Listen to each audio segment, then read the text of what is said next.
கிறிஸ்துக்கள் மிகவும் பிரியமானவர்களே, கர்த்தராகிய இயேசு கிறிஸ்து நாமத்தினாலே உங்களை வாழ்த்துகிறேன். இன்றைக்கு என்ன வேத வசனம்னா 2 சாமுவேல் 24:10 ராஜாவின் இருதயம் வாதித்தது. அப்பொழுது தாவீது கர்த்தரை நோக்கி, நான் இப்படி செய்ததினாலே பெரிய பாவம் செய்தேன். இப்போதும் ஆண்டவரே, உமது அடியானின் அக்கிரமத்தை நீக்கிவிடும், நான் மகா புத்தீனமாய் செய்தேன் என்றான்.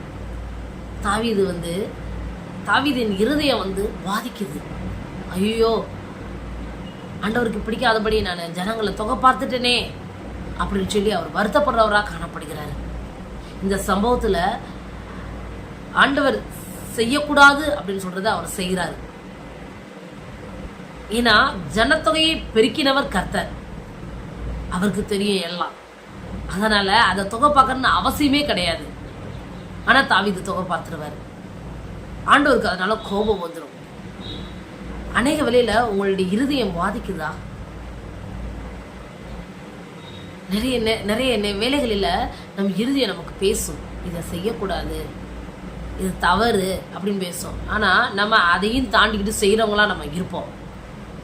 பரவாயில்ல, ஆண்டவர்லாம் ஒன்றும் நினைக்க மாட்டாரு. நீங்க அப்படி ஈஸியா நினைச்சிடாதீங்க.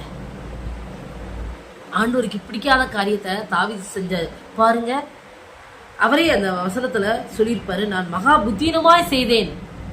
புத்தீனமாய் செஞ்சுட்டு பாருங்க, 7 வருஷம் பஞ்சம், 3 மாதம் சத்துருக்களோட யுத்தம், 3 நாள் கொள்ளை நோய். ஆண்டவர் கேட்கிறாரு, இந்த 3ல எந்த பனிஷ்மெண்ட் உனக்கு வேணும்னு கேட்கிறாரு. கடைசியில 3 நாள் கொள்ளை நோய் வந்துடும். ரொம்ப வருத்தப்படுவார் தாவீது. அதே போல நம்முடைய வாழ்க்கையில புத்தீனமாய் நம் இருதயம் பாதித்த பிறகும் காரியத்தை துணியிற கண்டு செய்யவே கூடாதுங்க. ஆண்டவர் நம்ம இதயத்துல அலாரம் அடிக்கும் போது நம்ம ஸ்டாப் பண்ண கத்துக்கிடணும். அப்பதான் நம்முடைய வாழ்க்கை ஒழுங்காக இருக்கும், சீரான பாதையில் செல்லும். தாவீதை போல நீங்க தவறி விடாதீர்கள். இருதயம் வாதிக்கும் போது அந்த இடத்துல நில்லுங்க. இன்னும் என்ன செஞ்சேன்னு கவனிச்சு பாருங்க. அப்போ உங்க தவறுகளை திருத்திக் கொள்வதற்கு ஒரு வாய்ப்பு இருக்கும். எல்லாம் முடிந்த பிறகு நம்ம சொல்லக்கூடாது. அப்போ கொள்ளை நோயால செத்தது போல நம்ம வாழ்க்கையில ஒரு சில அடிகள் விழுந்துவிடும். அதனால இழப்புகள் ஏற்பட்டுவிடும். அப்படிப்பட்ட சூழ்நிலைகள் வராதபடி நாம் காத்துக்கொள்ள வேண்டும். ஆமென்.